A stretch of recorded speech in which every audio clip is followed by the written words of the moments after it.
UDF convener MM Hasan മാധ്യമങ്ങളെ കാണുന്നു. അതിലേക്ക്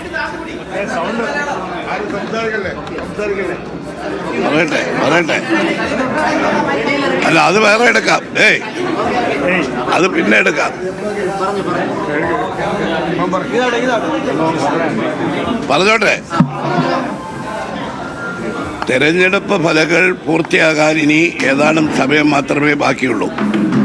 ഇതുവരെ പുറത്തു വന്ന വോട്ട് നിലവാരം വെച്ച് നോക്കുമ്പോൾ 3 നിയോജക മണ്ഡലങ്ങളിൽ UDFന് വളരെ അഭിമാനകരമായ നിലയിലുള്ള വോട്ടാണ് ജനങ്ങളിൽ നിന്ന് കിട്ടിയിട്ടുള്ളത്. പ്രിയങ്ക ഗാന്ധി രാഹുൽ ഗാന്ധിയുടെ ഭൂരിപക്ഷം കവച്ചു വയ്ക്കാൻ പോവുകയാണ്. ഞങ്ങൾ പ്രതീക്ഷിച്ച ഇതിനേക്കാൾ കൂടുതൽ. കാരണം രാഹുൽ ഗാന്ധി 3.5 ലക്ഷം വോട്ടിൻ്റെ ഭൂരിപക്ഷത്തിലാണ് ജയിച്ചതെങ്കിൽ ഇതുവരെയുള്ള വോട്ടിൻ്റെ നിലവാരം നോക്കുമ്പോൾ 4 ലക്ഷവും കടക്കും. ഒരു പക്ഷേ ഞങ്ങൾ നേരത്തെ പ്രതീക്ഷിച്ചതുപോലെ 5 ലക്ഷത്തിലും എത്താനുള്ള സാധ്യതകളുണ്ട്. പാലക്കാടിൻ്റെ സ്ഥിതി കഴിഞ്ഞ തവണ 4000-ഓളം വോട്ടുകൾക്കാണ് ഷാഫി പറമ്പിൽ വിജയിച്ചത്. ഇപ്പം തന്നെ ഏതാണ്ട് 16,000 കഴിഞ്ഞ് 20,000-ഓട് അടുത്തെത്തുകയാണ്. ഏതായാലും ഈ നിലയ്ക്കാണ് പോകുന്നതെങ്കിൽ 20,000-നും 25,000-നും ഇടയ്ക്ക് ഭൂരിപക്ഷത്തിൽ രാഹുൽ മാങ്കൂട്ടം ജയിക്കും എന്ന് ഇപ്പോൾ നമുക്ക് പറയാനൊരു ബുദ്ധിമുട്ടുമില്ല. ചേലക്കരയിൽ കഴിഞ്ഞ തെരഞ്ഞെടുപ്പിൽ 38,000 വോട്ടിൻ്റെ ഭൂരിപക്ഷത്തിലാണ് ശ്രീ രാധാകൃഷ്ണൻ ജയിച്ചത്. ഇപ്പോൾ 12,000 വോട്ടിൻ്റെ ഭൂരിപക്ഷത്തിലാണ് നിൽക്കുന്നത്. എത്രമാത്രം ചേലക്കരയിൽ ഭൂരിപക്ഷം കുറഞ്ഞു എന്നുള്ളത് വളരെ വളരെ പ്രധാനപ്പെട്ടൊരു കാര്യമാണ്.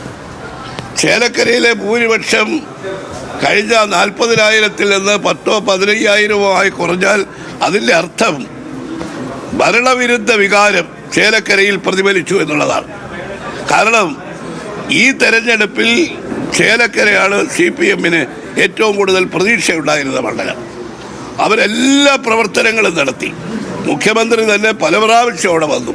പക്ഷേ എന്നിട്ടും കഴിഞ്ഞ തവണത്തതിൻ്റെ അടുത്ത് പോലും എത്താൻ കഴിയും, പകുതി പോലും ഭൂരിപക്ഷം കിട്ടുന്നില്ല എന്ന് പറഞ്ഞാൽ അത് തീർച്ചയായിട്ടും ഈ ഗവൺമെൻറ് വിരുദ്ധ വികാരത്തിലുള്ള ഒരു ഇൻഡിക്കേഷൻ തന്നെയാണ്. പാലക്കാടും വയനാടും ഭരണവിരുദ്ധ വികാരം അലയടിക്കുകയാണ്. കേന്ദ്ര സംസ്ഥാന ഗവൺമെൻറ്റുകൾക്കെതിരായിട്ടുള്ള ഭരണവിരുദ്ധ വികാരമാണ്. പാലക്കാട് ഏറ്റവും ദയനീയമായിട്ടുള്ള സ്ഥിതി 3-ാം സ്ഥാനത്ത് നിന്ന് 2-ാം സ്ഥാനത്തേക്ക് കുതിക്കാൻ നോക്കിയ CPMനെ 3-ാം സ്ഥാനത്ത് തന്നെ നിലനിർത്തുന്നു.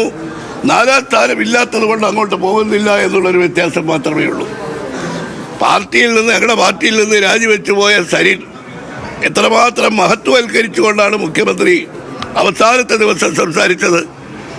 കോൺഗ്രസിൽ നിന്ന് ഒരാളെ അടർത്തിയെടുത്താൽ, ആ ആളെ സ്ഥാനാർത്ഥിയായിട്ട് നിർത്തിയാൽ കഴിഞ്ഞ തവണ ഷാഫിക്ക് കിട്ടിയ വോട്ട് മുഴുവൻ കിട്ടുമെന്നുള്ള മാർക്സിസ്റ്റ് പാർട്ടിയുടെ സങ്കല്പം തകർന്നു, സരിൻ്റെ സ്വപ്നം തകർന്നു എന്നാണ് ഇവിടെ ചാനലുകളിൽ എഴുതി കാണിക്കുന്നത്. സരിൻ കണ്ട ദിവാസ്വപ്നം തകർത്തത് UDFൻ്റെ വലിയ വിജയമാണ്. അതുകൊണ്ട് ഈ 3 തെരഞ്ഞെടുപ്പുകളിലുമുള്ള ഫലം വിലയിരുത്തിയാൽ ഭരണവിരുദ്ധ വികാരം